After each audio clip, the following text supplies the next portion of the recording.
Hello everyone, welcome back to Vedic Enigma. So I hope that all of you are doing great and wishing all of you a very happy Ganesh Chaturthi. So I hope that all of you celebrated it quite nicely at your home. Ketu as a planet is always trying to teach you that detachment part from that house, from that particular individual, and it is telling you that don't expect too much out of that person.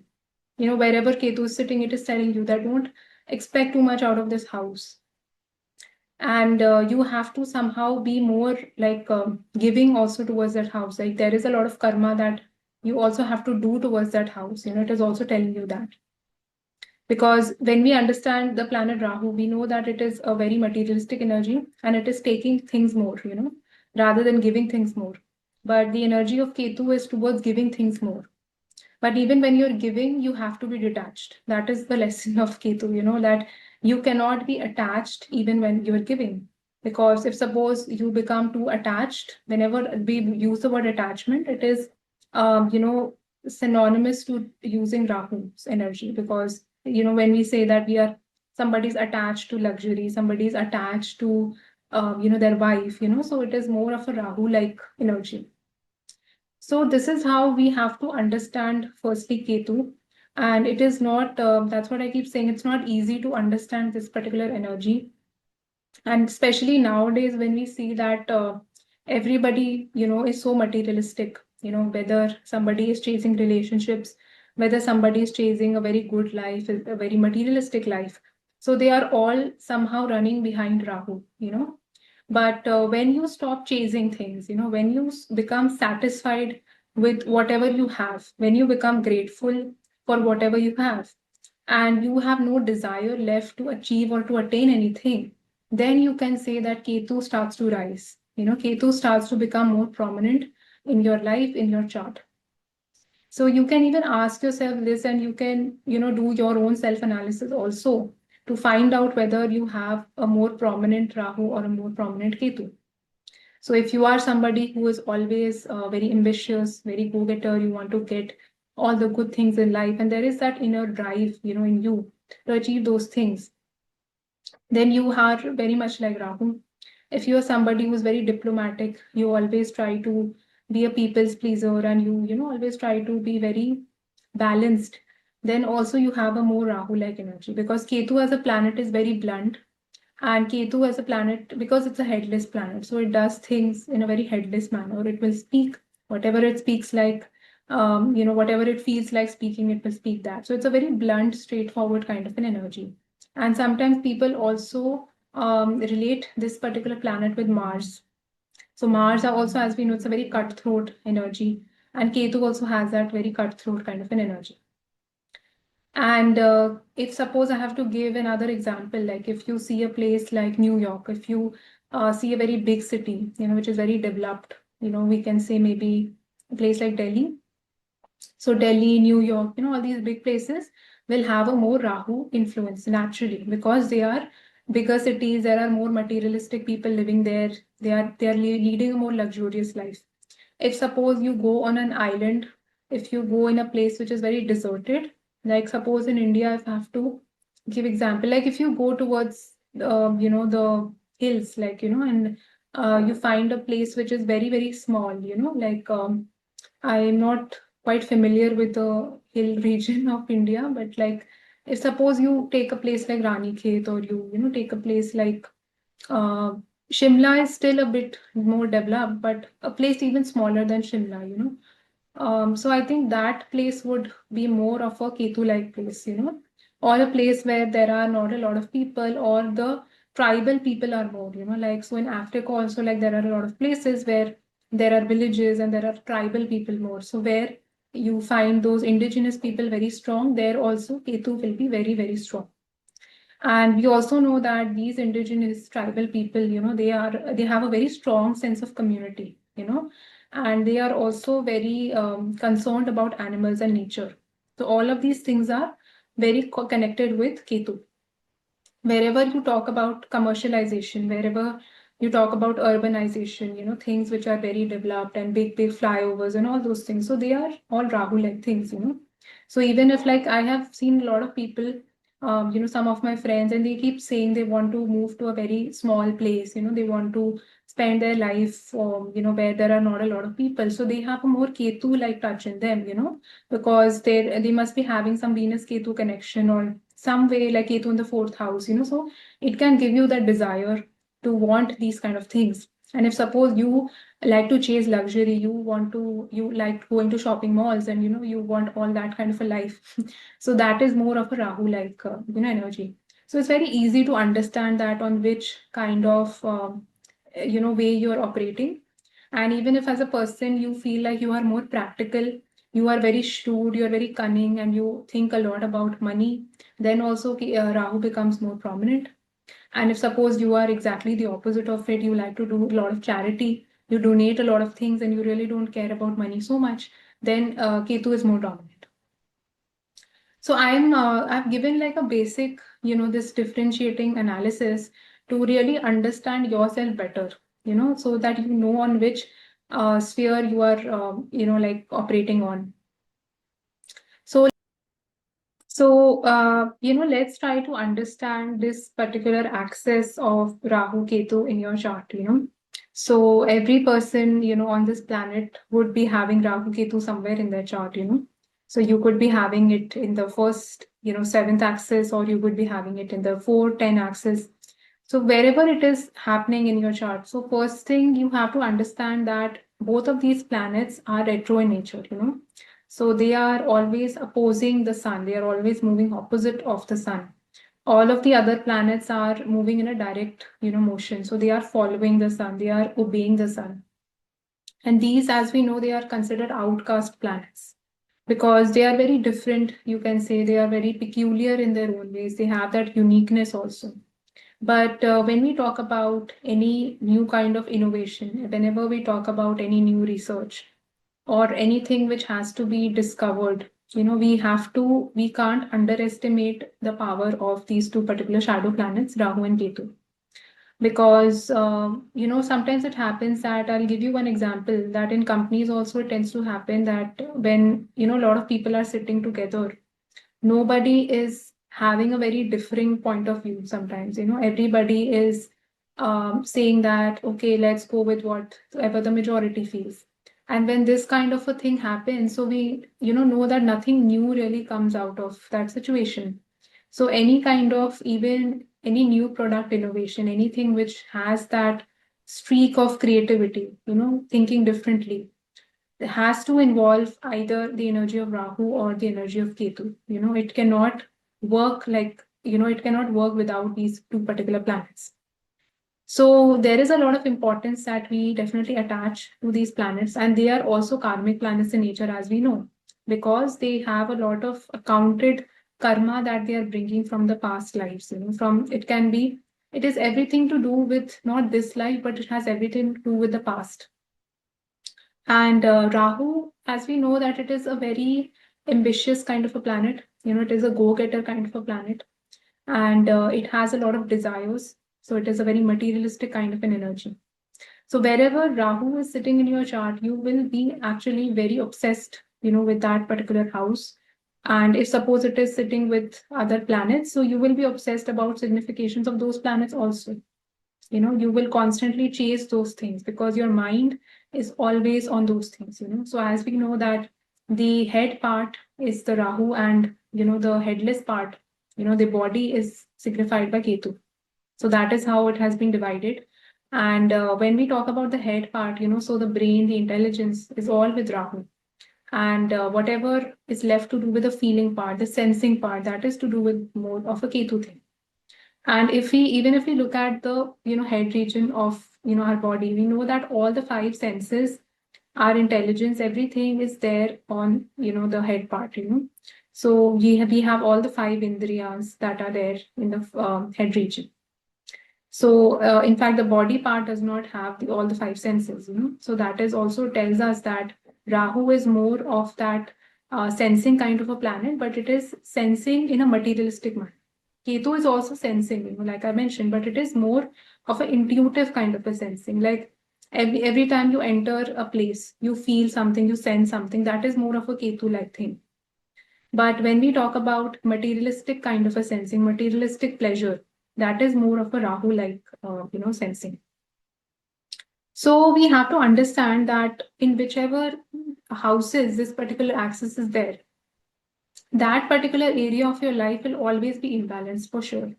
So that is the very first thing that you can, make out. Like suppose if you have Rahu Ketu in the 1-7 axis, so this particular individual's married life, their own personality, will be very weird. Like will be different, eccentric in some way. Their thoughts, they would be very unconventional in nature. So this holds true for both the people, for you also and for your spouse also. Even the selection of the spouse, the kind of people that they feel attracted to, will all have that Rahu Ketu energy, with them. So if suppose this is happening in your 6-12 axis, if suppose you have Rahu in the 6th house or Ketu in the 12th house, or Ketu in the 6th, Rahu in the 12th. So this particular individual's routine, their work life, their day-to-day activities. So everything in the routine will be very messed up. They will not be able to follow a proper routine. Their sleeping pattern will be very messed up. So I know a particular person who has, Ketu in the 6th house and they have Rahu in the 12th. So what they used to do is that they used to, whenever they used to go to school, they used to take a shower at night. And, in the morning, they just used to go to school just like that. So they didn't like to wake up early and take a shower early. Normal people, what they do, they take a shower early, they, wake up early. So this particular person used to take a shower at night. So something is there which is a bit off, which most people, like, normally in the society don't follow that particular thing. In some cases, this particular axis can even give you a job where the timings are very off, like when most of the people go back to their home at 6 o'clock, that is the time they start their job, So something like that will be there for sure. So this is how the energy of these particular two planets operate in your chart. And we also know that wherever Rahu is, you are chasing those things. Wherever Ketu is, you are really not bothered about those things so much. Or maybe you are quite satisfied with those things, or you just don't want to involve yourself, involve your effort, energy too much into that particular house. So that particular area of your life is somewhat always ignored. Like if suppose somebody has Rahu in the 10th house, and you have Ketu in the 4th house, then you will see that their work-life balance is just not there. This particular person's work-life balance is totally missing because their entire focus is on the Rahu-like things, which is on the 10th house, which is on building a career, and they are totally neglecting their particular house, their home, whatever things are connected with their home. In some cases, the mother could also be neglected, So something like this you can observe, in different houses. If suppose you have Ketu in the 5th house and you have Rahu in the 11th house, so this particular person's focus is always on enjoying life, is always on, being ambitious about things, socializing, networking, parties, all those kind of things, because Rahu is in the 11th house. Ketu is in the 5th house, so it shows that they are somewhat ignoring their relationships, they are somewhat ignoring their children, or they are just not bothered about those things so much. So this is like on a very general kind of a level you can say, but obviously if suppose you have planets placed with Rahu or Ketu, that will also differ, a lot of things, and that will give their effects as well. So suppose you have like a lot of planets conjoined Rahu. A lot of planets conjoined Rahu means that Rahu is gaining more prominence in the chart. So if you have to understand Rahu, you have to understand that it is like a creeper, like there were these in biology, I think we had studied something about lichens, like they had a very symbiotic relationship, and some parasite things were also there. Like I'm forgetting the actual context, but there are a certain group of plants, which take support from other plants, So they don't have their own support, but they are taking support of other plants. So that is the energy of Rahu. Like Rahu itself does not have a very, like it is very hollow from inside, it is a very shallow energy. So it does not have its own identity. So whichever planets it combines with, it is taking the identity of those planets. It is taking the energy of those planets, and that is what is becoming strong. So it is somewhat feeding on somebody else, so you can also understand it like that. Like, I think a very good example of this would be Voldemort in Harry Potter, if somebody has seen it. So Voldemort was also doing a similar kind of a thing, so I'm getting reminded of that. But that is how it becomes strong, it becomes more powerful in the chart. So if suppose you have Rahu alone and you don't have any planet with it, it can still be a strong Rahu, provided its dispositor is very strong. Like its dispositor is well placed, it is exalted, then also Rahu will become strong. But if suppose it is sitting with a lot of planets, then it becomes very, very strong. Similarly, if you do the reverse of this, like if you have a lot of planets sitting with Ketu, then Ketu is becoming more prominent and strong, because it is showing that the energy of so many houses now, energy of so many planets is getting combined with Ketu. So all those houses are also having a Ketu-like effect in them. So this is also one thing which you can see to assess the strength of these two particular planets in your chart. And we also see that, in whichever axis this particular thing is happening, in that axis, there is also a lot of past karma that you have to somewhat pay, or you have to either give something or you have to take something, So, because taking is Rahu and giving is Ketu, So, suppose you have, let's say, Rahu is there in the second house, and Ketu is there in the eighth house. So maybe like in this case, you can say that the individual has to maybe take a lot from their family, but they have to give a lot to their in-laws, because Ketu is in the eighth house. So over there, you have to have a more Ketu-like attitude. You have to be more charitable, or you have to do more, or you don't have to keep any expectations there. That is also the thing which Ketu always teaches us, that not to have any expectations, because over there you will do something and you will not get anything in return. Why are you not getting anything in return? Because they have already paid you in the past. You have to understand this, that that particular person just came to take something from you. You had to give off something, and the person left. So that is the kind of transaction that will happen.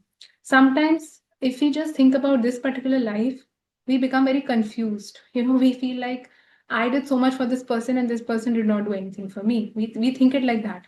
But we don't know the past story. We don't know what has happened in the past life. So because you maybe took something from that person, and in this life, the person just came to take something from you. So, so that is why Ketu, sometimes we say that it hurts you, it kind of you feel betrayed, you feel cheated. So these are the reasons why something like this happens. So wherever Ketu is placed in your chart, you have to understand that you don't have to keep any expectations from that house. Firstly, and secondly, you have to be very satisfied with that house. Like if you don't keep any expectations, you will be satisfied.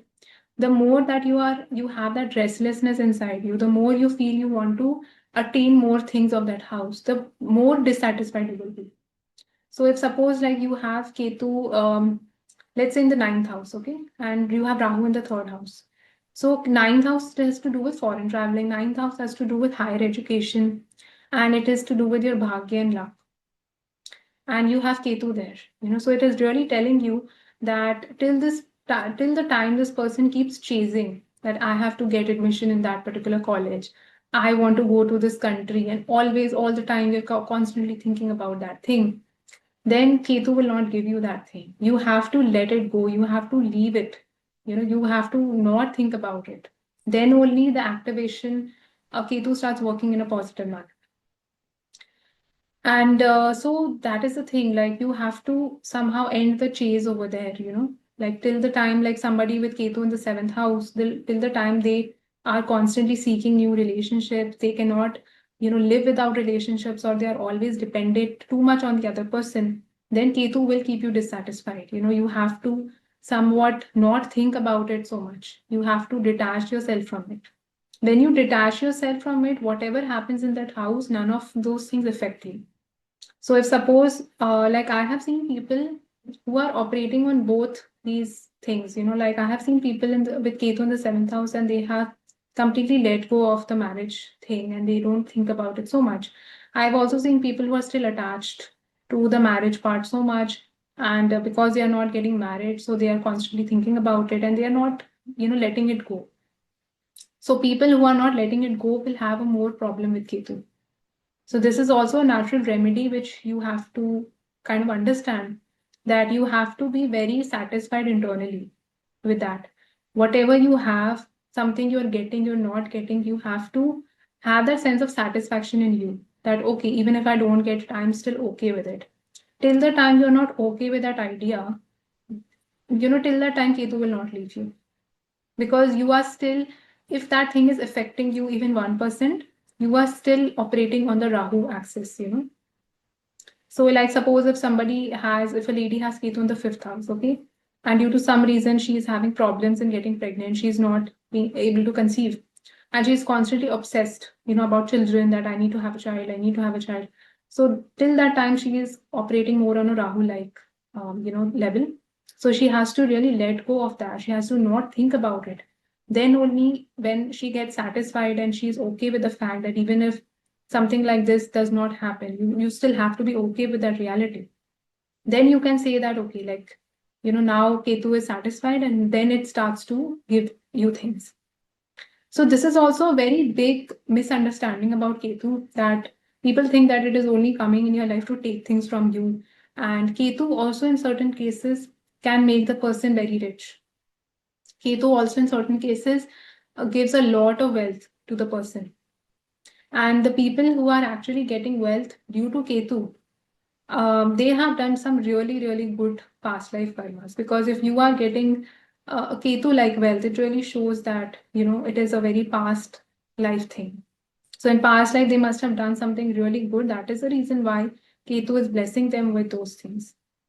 And you will also see one thing with Ketu people, like who are Ketu dominant and they have maybe, Ketu Venus combination, something like this, and they're actually quite rich. They will actually be the most humble people, the most simple people you will find. They are not flashy, they are not that show off types. Even if they might be having a lot of wealth, their lifestyle is very simple. They are very traditional people, they might be spiritual, they might be religious, so you have to adopt the Ketu things. You have to be like Ketu, because that is the lesson that it tries to teach all of us. So it is also a very wonderful planet, but sometimes people are not able to understand the energy. They are not able to match the frequency of this particular planet. And there is also one interesting thing that, when we talk about Rahu, we also associate cheating, fraud, betrayal with Rahu. And a lot of people say that I have been cheated in Ketu period also. So both these planets actually are associated with cheating, betrayal, but there is still a difference in it, which people sometimes don't understand. When a Rahu like betrayal happens to you, you are in an illusion. That's when it happens. You are not able to see things because you are so blinded with wanting something. Because you are in that chase, you have big desires, you have big dreams. So in that greed, you fall for the trap. That is a more Rahu like betrayal. Like there are people who fall for certain scams and all these kind of things because of greed. When Ketu betrays you, it is not due to greed. It is all due to the past life. It is all because that particular person, like whoever took something from you or something like that happened, you have taken something from that person already. It's just the person came and they were trying to make it even. So that greed element is not really there. It is more of a very karmic thing which had to happen. But with Rahu, the element of greed is always there. And it is also a bit scary because when you are in Rahu Mahadasha, when you are in Rahu Antardasha, you will see that at certain times, certain things will come your way which will be too good to be true, which will look like, oh my God, this looks perfect. Like how can something like this be so perfect? Like how can someone be so perfect? So something like this can come in your way. Because as we know that Rahu is more of that, drama, illusion, and camouflaging things. So this is the kind of energy which you will be somewhat surrounded by also. You will meet people like that also who will try to lure you with, very sweet, sweet words. And, this is the kind of charm that, Rahu people have. And then you will fall for them because you became blinded due to a different reason, either because of greed, either because of lust, or because you had a desire to get something. Like I have seen a case of a man with Rahu Venus combination, and this particular person got married to a girl, And this guy also used to say that this girl looks way out of my league. She is not a person that I ever imagined that I could get. So he was very underconfident in the sense that he never imagined a girl like her would be interested in him. And they got married, and after like 2 months, this person got to know that she was having an affair with a guy, and then eventually she ran away with that guy. So this is more of a Rahu-like story because there is an affair element, and the person, like, it was like too good to be true kind of a thing. And there were a lot of people who warned this person that this looks a bit fishy, but still the person did not listen. So if somebody like Ketu comes to you, Ketu is a more blunt, very direct, cutthroat kind of an energy because they don't waste a lot of time. So this is something which I have seen with Ketu people, that they will not try to impress you at all. In fact, they might do the opposite. So in that ways, I would say Ketu is a more simple, is a more humble energy. If you try to understand it, it is more pure. So purity is also associated with Ketu. Rahu is not associated with purity in any form. Because when you talk about very spiritual people, when you talk about being pious, being religious, Ketu becomes a very good planet for that. Because it is supporting religious things. So that is why that purity is there. It is connected with animals, it is connected with nature, it is connected with preserving traditions, preserving things of the culture. So that is why I gave that example of indigenous people, tribal people. So they are also connected with Ketu. They are simple people. They don't have that flashiness in them. So I would still say that you can still trust somebody like that, because not all Ketu like people are bad. Some of them are very pious. But with Rahu, that element of fishiness is always there, because as we know that Jupiter and Rahu are total enemies of each other. Rahu gets in the MK's position in the ninth house. So when Jupiter Rahu are formed, together in the chart, it creates a Guru Chandal Yoga. So that is the reason why, Jupiter is the only planet actually which can control Rahu in certain ways.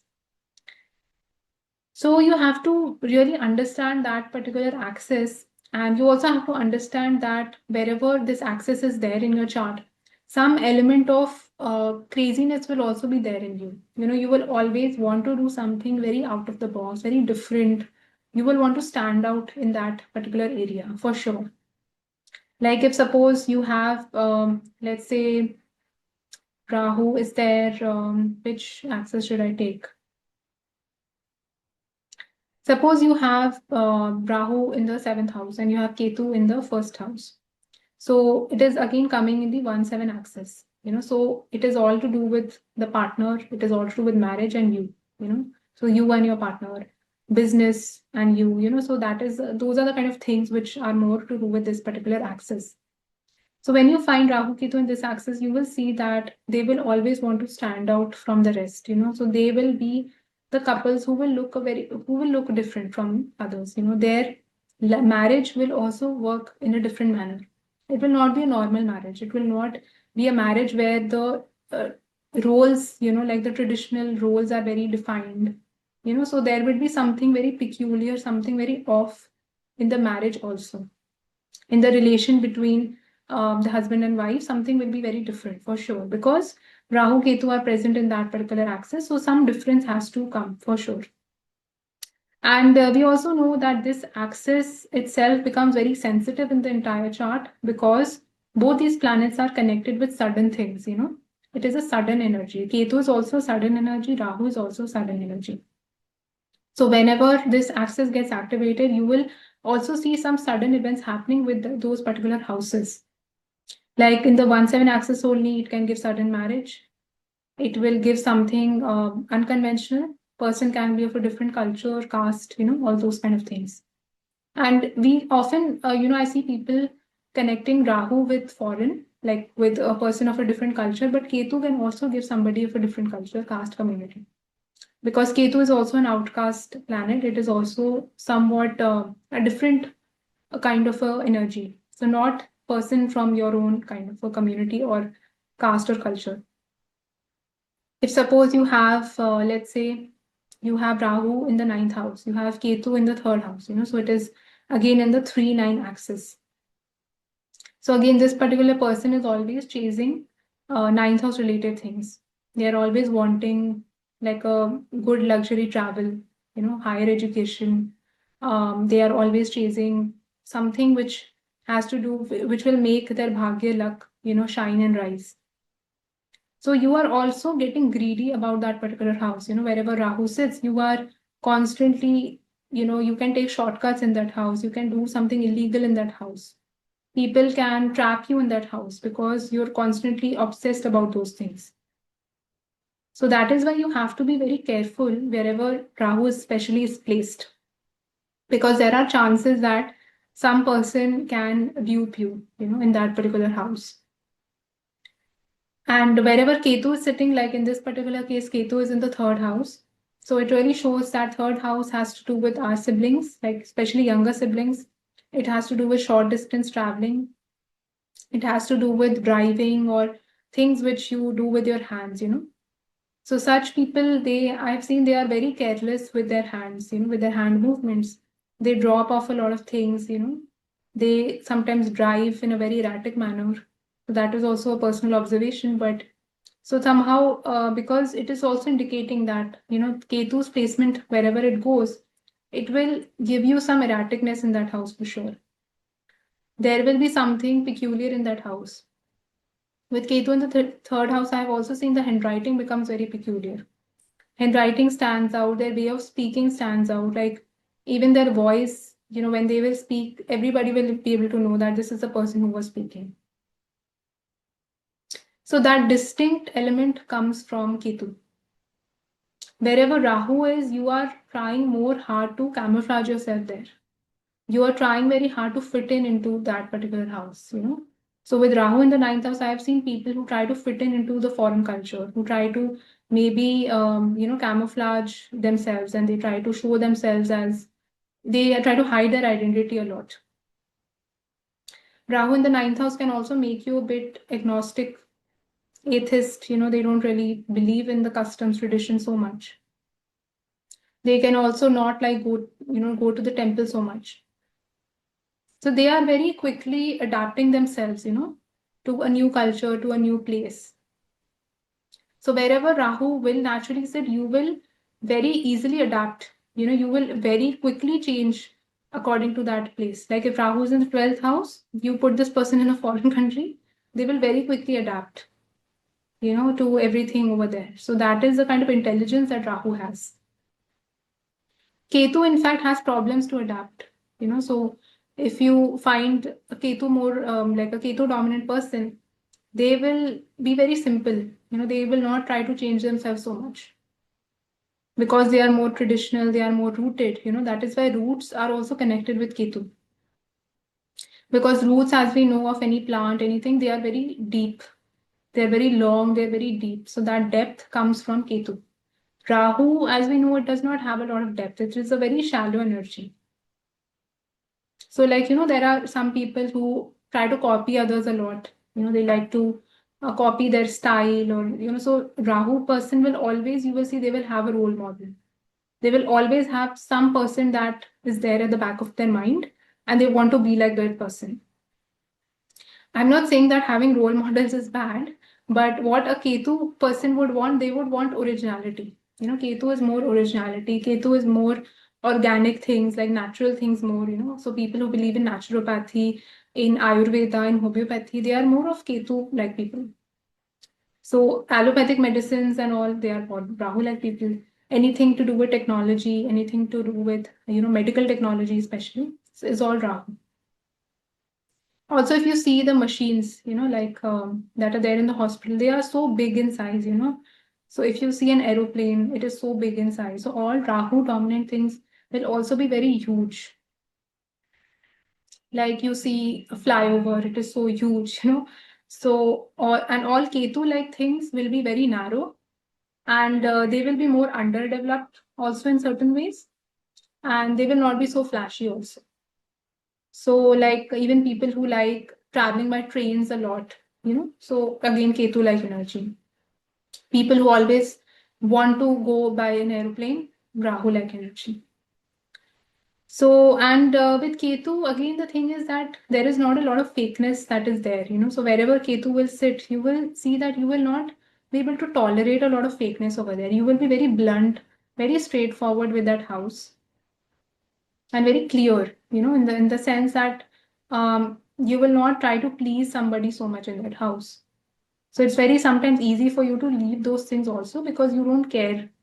When you don't care, you will not try to make it work, you know.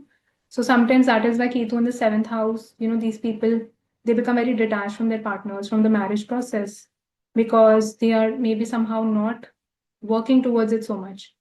The positive side of Rahu is that Rahu will always try to work towards it, so towards the thing, because it is a very diplomatic kind of a planet, you know, so it will try to balance things more. And it will always think about the future because it's a very futuristic kind of an energy. So it very calculatively thinks about its losses, its gain. You know, if I do this, then you know it will be my loss. So because of that, so it's more of a mercurial energy. And as we know that Rahu also performs very brilliantly in Gemini and in Virgo, it gets exalted also there. So this is the reason because internally the brain intelligence is all driven by Mercury. You know, so that is why Rahu Mercury, you know, it's a very good combination for a lot of things because it shows extra intelligence, extra logic. Such people will be very, very practical. They will be very calculative. Ketu does not really think about these calculations. Ketu thinks, oh, you hurt me, now get lost. You know, so that is the kind of energy which Ketu operates by. You know, so it is not really thinking that, oh, if I did this or if I said this to this person, then it's my loss or something like that. So it's not thinking about the future. It's a very immediate kind of an energy. So this is how you have to understand, you know, wherever Rahu and Ketu will be in your chart. You will be able to feel these things in those particular houses. And you will also see with wherever Rahu is sitting, your brain intelligence will also work a lot in that house. You will put extra mind, you will put extra intelligence in that house. So if suppose you have Rahu in the seventh house, you have Ketu in the Lagna, you know, this particular person will use a lot of their intelligence in marriage, in business. They will think a lot. Sometimes you can even overthink because you are very heavily stimulated in that house, you know. And you will also see that, you know, like I mentioned, that Rahu is a very hollow energy. You know, it does not have its own identity. It does not have its own this thing, like a personality of its own. So the sign in which Rahu is sitting becomes extremely important because if suppose it is not sitting with any planet, it is sitting alone, then it will behave exactly like that particular sign. Like suppose Rahu is in Libra and Taurus, it's going to act more like Venus. So it's like a Rahu Venus combination. If Rahu is suppose sitting in Gemini or in Virgo, it is more of a Mercury kind of a Rahu. If it is sitting in Cancer, it is like a very overly emotional Rahu. You know, so it is behaving exactly like that planet, but you have to keep into account that it is a very magnified version of that planet because Rahu likes to magnify things more. It tries to overdo things more. So something which is more extra, which is more big in size, you know, all these things are Rahu-like things. Like people with Rahu in the seventh house can have a desire to have a very grand marriage, you know, destination wedding, big luxury marriage. All of these things were very attractive to them, even with Rahu Venus combination. Ketu person will say, I want to have a simple marriage. Let's do a court marriage, or let me just marry with like five, six people. That is more of a Ketu marriage because it does not want to impress any person, you know. It's very satisfied. It wants to do a very budget friendly kind of a marriage. That is more of a Ketu person. You will also see with Rahu, people more prominent or wherever Rahu is more prominent, you will tend to spend more in that house because you will have more desires, you will have more expenses of that house. So Rahu as a planet also has that capability to make you bankrupt because the person is not thinking before spending. They are maybe illusioned and they are becoming blinded because of their greed, because of wanting more things. So if suppose you have like, let's say Rahu in the fifth house, such a person can spend a lot or can overspend on children or on relationships, on education. because they don't know the limit, So we have to really understand that Rahu is a very limitless kind of a planet. It does not know when to stop, where to stop. So that is why imagination, as we know, imagination has no boundary. We often say that. So that is purely Rahu-like thing. In imagination, you can think anything. In imagination, a person can even think that they are the prime minister of a country, they are the richest person in the world. You can think anything. So it is all a very Rahu-like world. So you will see that in charts also, Rahu also operates on very different levels. For some people, it has also betrayed them because of their greed, because of their wanting more, having more desires. So that is a lesson which Rahu has taught them. That, because of the greed, they have fallen in the trap. But definitely, it is also due to the karmic results. Like for some people, we see that Rahu has made them, a very rich person. It has done very good for their career. It did not, betray them at all. So again, for some people, it is going in that direction. For some people, it is going in the other direction. So it is also giving results on the basis of the karma of your past.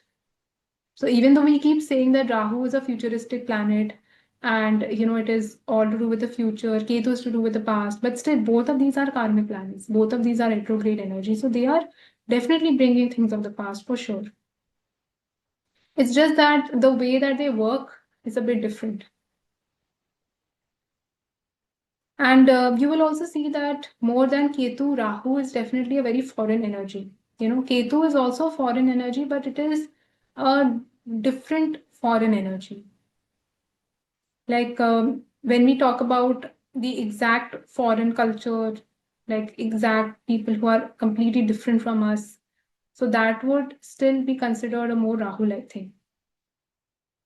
So whenever we see that wherever you have Rahu placed in whichever houses, so you can have some person, in the form of a person who can be of a different culture, who can be from a different caste, culture, community coming to you.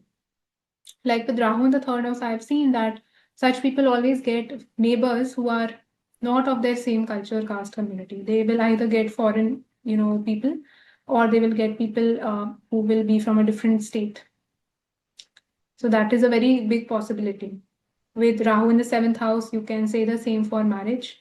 Like for the spouse, a spouse can be from a different culture, caste, community, or in generally, Rahu in the seventh house, the people that they come, the people who come to you, you attract people of different culture, caste, community. So it is a very exotic energy also, it is a very unique energy in that manner. And both these planets also have that creative streak in them, that I was talking about, because it gives you that ability to think very differently. We often think that only Rahu has to do with out of the box kind of thinking, but even Ketu is not, I would say, out of the box, but Ketu is a very different thinking. So in certain ways, people with a very strong Ketu, they can do very well in research, for example. Even Rahu is connected with research. Both of these planets are connected with research. But again, the streak of imagination, the streak of creativity is very different. So these are the things which you will observe with these two particular planets. So I can also make a separate video on this, covering all the axis, of like Rahu and Ketu. Like if you want, so you can tell me in the comments if you would want to watch a video on that, in which I will cover that Rahu in the first house, Ketu in the seventh house. So what does this axis really mean?